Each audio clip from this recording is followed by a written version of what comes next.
வந்துக்கிறோம்மா. கணக்கு எடுக்க போறீங்க? அம்மா எஸ்டி சென்சஸ் எடுக்க வந்திருக்குமா? அம்மா இதேதாம்மா சொல்றாங்க. இப்படி எடுக்கிறேன் அப்படி எடுக்கிறேன் எனக்கு ஒன்றும் புரிஞ்சு பாருங்க. என் வீடு வாசல் எப்படி பாருங்க. நாங்கள் கணக்கு எடுக்க வரீங்க. ஏன் என்ன நடக்குது சொல்லுங்க பாக்கலாம். எங்களுக்கு என்ன செய்யறாங்க சொல்லுவாங்க. எத்தனோ பேர் இப்படிலாம் கணக்கு எடுக்கிறோம் செய்யறோம் இப்படி பண்றோம் அப்படி பண்றோம். அரசாங்கம் நேராக போய் நாங்கள் அரசாங்கத்தில் கொடுக்குறோன்றாங்க. ஒரு இதுவும் கிடையாது. நான் படுற கஷ்டம் அந்த மழை பெய்யனால இந்த கொரோனால யார் வந்து எங்களை என்ன கேட்டாங்க சொல்லுங்க பார்க்கலாம். ஐயோ பாவன்ட்டு ஏதோ ஒன்று செஞ்சு போறாங்க கூட கிடையாது.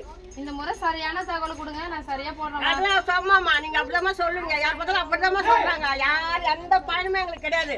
நாங்களே வீட்டு வேலை செஞ்சு இது செஞ்சுட்டு வந்துட்டு பாருங்க. எங்களுக்கு என்ன பயனுக்குதுங்க? இன்னும் அரசாங்கம் என்ன உதவி செய்யுது? எங்களுக்கு எந்த உதவியுமே செய்யல. எங்களுக்கு நாங்கள் இது செய்யறோம் அது செய்யறோம். நாங்கள் என்ன செஞ்சுக்கிறாங்க பாருங்க. இந்த வாசல் பாருங்க. இதெல்லாம் இருக்குதா சொல்லுங்க. சரியான தகவல் நீங்க இப்ப கொடுத்தீங்கன்னா உங்களுக்கு வாழ்வாதாரம் அப்படித்தான் சொன்னாங்க. எங்களுக்கு எத்தனையோ பேர் அப்படித்தான் சொன்னாங்க. போங்கம்மா நீங்க போங்க. கணக்கா வாடா எங்களுக்கு போங்க. நாங்க கஷ்டப்பட்டு தான் துண்ணுங்கிறோம்.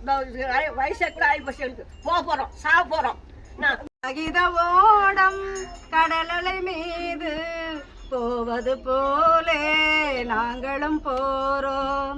காகிதவோடம் கடலலை மீது போவது போலே நாங்களும் போறோம்.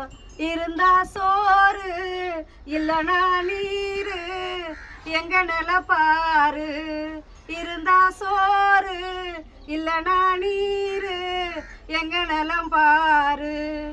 சொந்த நிலம் இல்ல சொத்து சொகம் இல்ல படிப்புக்கு வழி இல்ல பொழப்புக்கும் வழி இல்ல. கேட்டீங்க நீங்க நான் வெளியே போக சொல்லிட்டேன். நீங்க அது கூட எங்களுக்கு எடுத்து சொன்னீங்க. நல்லா ஒரு அறிவு இதெல்லாம் சொல்லி இருக்கிறீங்க. அது போல நீங்க செஞ்சீங்கன்னாக்கா சரி நாங்கள் அது சரிம்மா உங்களுடைய தகவல்லாம் கொடுங்க.